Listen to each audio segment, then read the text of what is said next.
확진자가 1,078명으로 역대 최다를 기록했습니다. 지난 일주일 동안 하루 평균 환자 수도 800명을 웃돌아 3단계 기준을 충족한 가운데 정부는 거리두기 상향 검토에 착수했습니다. 코로나19 환자 70%가 집중된 수도권에서 중환자 병상이 3개밖에 남지 않는 등 병상 부족이 심각해지고 있습니다. 의료진의 업무 피로도도 한계에 달해 숙련된 외부 인력 지원이 절실하다는 지적입니다. 문재인 대통령이 윤석열 검찰총장에 대한 정직 2개월의 징계안을 제거했습니다.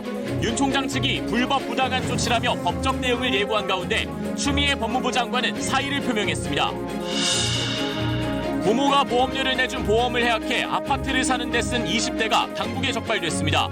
이런 편법 증여 등의 방식으로 아파트를 산 것으로 의심되는 사례 109건 대부분은 서울 강남과 송파 등에 집중됐습니다. 코로나19 여파로 자영업자들이 올해 상반기에 빌린 돈이 70조 원 넘는 것으로 나타났습니다. 매출이 급감해도 꼬박꼬박 내야 하는 임대료 부담이 큰 것으로 조사됐는데 해법은 없는지 짚어봤습니다.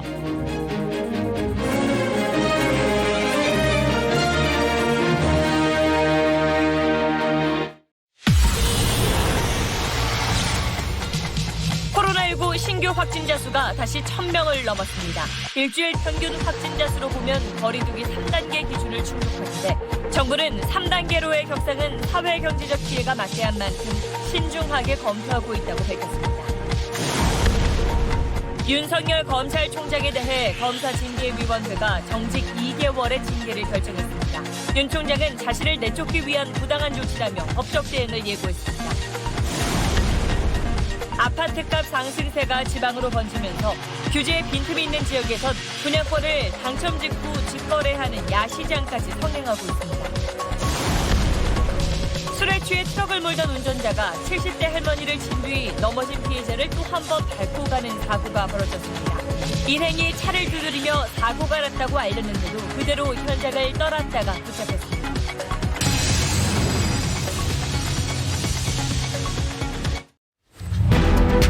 검사징계위원회가 윤석열 총장에 대해서 정직 2개월을 의결한 가운데 추미애 법무부 장관이 윤석열 검찰총장에 대한 징계를 문 대통령에게 제청했습니다. 징계위에 대해 신중한 입장을 유지해온 문재인 대통령은 윤 총장에 대한 징계를 곧 제거할 것으로 보입니다. 윤석열 총장은 자신에 대한 징계가 불법 부당한 조치라며 법적 대응에 나설 뜻을 밝혔습니다. 검찰 내부의 반발도 거세지면서 소송전과 함께 검찰 안팎의 혼란이 이어질 것으로 보입니다. 윤석열 총장에 대한 중징계에 대해서 여야 정치권 반응은 크게 엇갈렸습니다. 더불어민주당은 이번 징계가 검찰이 거듭나는 계기가 돼야 한다고 강조했지만 국민의힘은 터무니없는 답을 정당화하기 위해 시험 문제를 조작한 것과 같다며 비판했습니다. 국내 코로나19 신규 환자가 1,078명으로 폭증하면서 역대 최다를 기록했습니다.